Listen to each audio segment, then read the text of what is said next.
Hello students, welcome to Shiny Max. 8ஆம் வகுப்பு பயிற்சி 3.4ல 2வது கொஸ்டின் பார்க்கலாம். பின்வரும் கோவைகளை காரணிப்படுத்துக. இப்ப இத காரணிப்படுத்தணும், சரிங்களா? இங்க கொஸ்டின் எப்படி கொடுத்திருப்பாங்கன்னா, முதல் எக்ஸோட அடுக்குல 2, அடுத்து எக்ஸ், இதோட அடுக்குல எதுவும் இல்லாட்டா 1 இருக்குன்னு அர்த்தம். புரியுதா? ஃபர்ஸ்ட் எக்ஸ் ஸ்கொயர் இருக்கணும், அடுத்து எக்ஸ் இருக்கணும், லாஸ்ட் எக்ஸே இருக்கக்கூடாது. இப்படி கொடுத்திருந்தா இதோட காரணிகளை எப்படி கண்டுபிடிக்கணும்னா, முதல் எக்ஸ் ஸ்கொயர் முன்னாடி எதுவுமே இல்லாட்டா லாஸ்ட் உள்ளதை எடுத்துக்கணும். லாஸ்ட் என்னது இருக்கு? +49. இதுதான் பெருக்கும் போது கிடைக்கக்கூடியது. பெருக்கும் போது நமக்கு +49 கிடைக்கணும். கூட்டும் போது என்ன கிடைக்கணும்னா, அதுக்கு நடுவில் உள்ளதை பார்க்கணும். சென்டர்ல என்னது இருக்கு? +14x. இந்த எக்ஸை விட்டுறணும், நம்பரை மட்டும் எடுத்துக்கணும் குறியீடோட. +14. அந்த 2 நம்பர் என்னன்னு கண்டுபிடிக்கலாம். பெருக்கும் போது 49 எப்போ கிடைக்கும்? 7ஐயும் பெருக்குனா 49 கிடைக்கும். கூட்டும் போது 14 வரணும். ரெண்டையும் கூட்டுங்க, 7ஐயும் கூட்டினா 14. அப்ப இந்த ரெண்டுமே கரெக்டா வருது. இனி இந்த ரெண்டுலயுமே பிளஸ் குறியீடு, அதனால ரெண்டுக்குமே பிளஸ் குறியீடு போட்டுருங்க.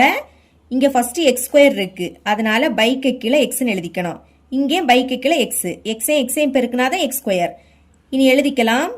கீழே இருந்து எழுதணும். கீழே இங்க எக்ஸ் இருக்கு, அடுத்து +7. பிராக்கெட்டை க்ளோஸ் பண்ணிருங்க. அடுத்த பிராக்கெட் ஓபன் பண்ணிக்கணும்.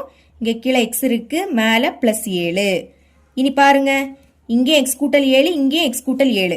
அப்ப அதை எழுதிருங்க. இனி இதோட அடுக்குல என்ன எழுதணும்னா, 2 வாட்டி இருக்கு. அப்ப இதோட அடுக்குல 2ன்னு எழுதிக்கணும். இதுதான் இதோட காரணிகள்.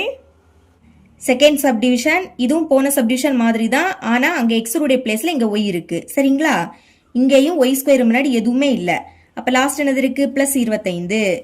பெருக்கும் போது நமக்கு என்ன கிடைக்கணும்? +25 கிடைக்கணும். அடுத்து கூட்டும் போது என்ன கிடைக்கணும்னா, சென்டர்ல உள்ளது -10. ஓகே, இனிமே பெருக்கும் போது நமக்கு எப்போ 25 கிடைக்கும்? 5ஐயும் பெருக்குனா 25 கிடைக்கும். கூட்டும் போது -10 வரணும். ஆனா இது ரெண்டையும் கூட்டுனா +10 தான் கிடைக்கும். ஏன்னா ரெண்டுமே பிளஸ் குறியீடு. இங்க மைனஸ் இருக்கு. அப்போ கூட்டும் போது எப்பெல்லாம் மைனஸ் போடுவோம்? பெரிய நம்பருக்கு மைனஸ் இருந்தா மைனஸ் போடுவோம், இல்லாட்டா ரெண்டுமே மைனஸ்னாலும் மைனஸ் போடுவோம். இங்க ரெண்டுக்குமே மைனஸ் போடுவோம், அப்பதான் கரெக்டா இருக்கும். செக் பண்ணுங்க. கூட்டலாமா? கூட்டும் போது 2 மைனஸ்னா மைனஸை போட்டுக்கிட்டு கூட்டணும். 5ஐயும் கூட்டினா 10, கரெக்டா -10 கிடைக்குது. இனி பெருக்கலாம். பெருக்கும் போது 2 மைனஸ்னா பிளஸ் ஆயிடும்.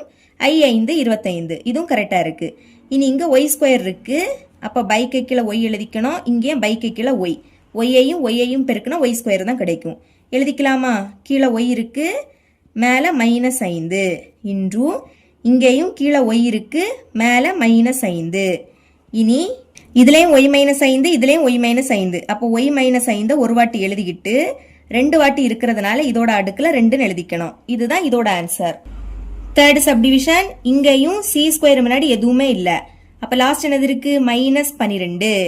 இங்க பெருக்கும் போது நமக்கு -12 கிடைக்கணும். கூட்டும் போது என்ன கிடைக்கணும்? -4. சரிங்களா? பெருக்கும் போது எப்பெல்லாம் நம்மளுக்கு 12 வரும்னா, 4ஐயும் 3ஐயும் பெருக்குனா 12 வரும். 4 3 12. அடுத்து 6 12. இனி ஓர் 12 12. இதுல எது கரெக்டா இருக்கும்னா, கூட்டும் போது இங்க என்னது இருக்கு? 4 இருக்கு. இங்க மைனஸ் இருக்கிறதுனால கழிக்கணும். 4ல இருந்து 3 கழிச்சா 1 தான் கிடைக்கும். இங்க 4 இருக்கு. 6ல இருந்து 2 கழிச்சா 4. அப்ப நம்மளுக்கு இதுதான் கரெக்டா வரும், சரிங்களா? அப்ப 6 2, இது ரெண்டையும் எடுத்து எழுதிக்கலாம். இனி குறியீட பாருங்க. பெருக்கும் போது இங்க என்னது இருக்கு? மைனஸ் இருக்கு. பெருக்கும் போது எப்போ நம்ம மைனஸ் போடுவோம்? 2ல ஏதாவது ஒண்ணுக்கு மைனஸ் இருந்தாதான் மைனஸ் போடுவோம். அப்ப இந்த 2ல ஏதாவது ஒண்ணுக்கு மைனஸ் போடணும். அதை கண்டுபிடிக்க அடுத்துள்ளதை பார்க்கணும். கூட்டும் போது இங்க என்ன குறியீடு இருக்கு? மைனஸ் இருக்கு. இங்க என்ன குறியீடு இருக்கோ அதை பெரிய எண்ணுக்கு தான் போடணும். 6 தான் பெரிய எண், அப்போ மைனஸ பெரிய எண்ணுக்கு போட்டுருங்க, சின்ன எண்ணுக்கு பிளஸ் போட்டுடலாம். இனி செக் பண்ணுங்க. பெருக்கலாமா? பெருக்கும் போது ஒரு மைனஸ்னா அது அப்படியே வந்துடும். 6 2 12, கரெக்டா இருக்கு. இனி கூட்டலாம். கூட்டும் போது ஒரு மைனஸ்னா கழிக்கணும். 6ல இருந்து 2 கழிச்சா 4, கழிச்சு பெரிய எண்ணோட குறியீட போடணும். பெரிய எண் 6, அதோட குறியீடு மைனஸ், கரெக்டா -4 கிடைக்குது. இனி இங்க சி ஸ்கொயர் இருக்கு. அப்ப பைக்கு கீழே சி எழுதிக்கணும். இங்கே பைக்கு கீழே சி எடுத்து எழுதிருங்க. கீழே சி இருக்கு, மேல -6. கீழே இருந்தே எழுதணும். இங்க கீழே சி இருக்கு, மேல +2. ஓகே, இதுக்கு மேல இதை சுருக்க முடியாது. அப்ப இதுதான் இதோட ஆன்சர். ஃபோர்த் சப்டிவிஷன் பார்க்கலாம். இங்கேயும் எம் ஸ்கொயர் முன்னாடி எதுவுமே இல்ல. அப்ப லாஸ்ட் என்னது இருக்கு? -72. இதுதான் பெருக்கும் போது கிடைக்கணும். பெருக்கும் போது -72. கூட்டும் போது என்ன கிடைக்கணும்னா, சென்டர்ல உள்ளது பிளஸ் எம் இருக்கு, எம்முக்கு முன்னாடி எதுவும் இல்லாட்டா 1 இருக்குன்னு அர்த்தம். அப்ப சென்டர்ல என்னது இருக்கு? பிளஸ் 1. ஓகே, இனிமே கண்டுபிடிக்கலாம். பெருக்கும் போது 72 எப்போ வரும்? 8 9 72. இனி இங்க மைனஸ் இருக்கு. பெருக்கும் போது இங்க மைனஸ் இருந்துன்னா ஏதாவது ஒண்ணுக்கு மைனஸ் குறியீடு போடணும். அதை கண்டுபிடிக்க அடுத்துள்ளதை பார்க்கணும். கூட்டும் போது இங்க என்ன குறியீடு இருக்கு? பிளஸ் குறியீடு.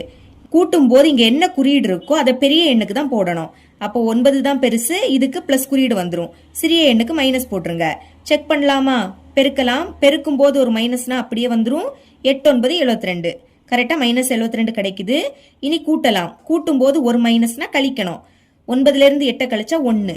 கழிச்சு பெரிய எண்ணோட குறியீட போடணும். பெரிய எண் 9, அதோட குறியீடு பிளஸ். அப்ப கரெக்டா பிளஸ் 1 கிடைக்குது.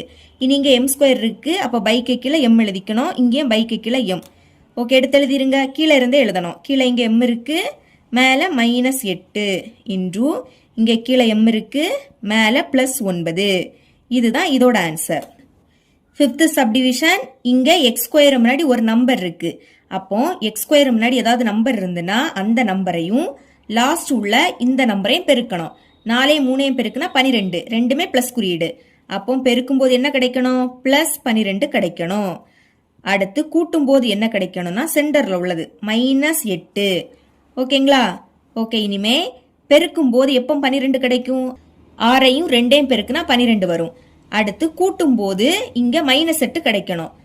ஆனா இத கூட்டும் போது +8 தான் கிடைக்கும். 6ஐயும் 2ஐயும் கூட்டினா +8. இங்க மைனஸ் இருக்கு. அப்ப நம்ம ரெண்டுக்குமே மைனஸ் போடலாம். சரிங்களா? இனி செக் பண்ணுங்க. பெருக்கும் போது 2 மைனஸ்னா பிளஸ் ஆயிடும். 6 2 12. கரெக்டா வருது. இனி கூட்டும் போது ரெண்டுமே மைனஸ்னா மைனஸ் போட்டுட்டு கூட்டணும். 6 2 கூட்டினா 8. கரெக்டா -8 கிடைக்குது. இனி இங்க முன்னாடி 4 இருக்கு. அப்போ இங்கே 4 எழுதிக்கணும், இங்கே 4 எழுதிக்கணும். அடுத்து எக்ஸ் ஸ்கொயர்.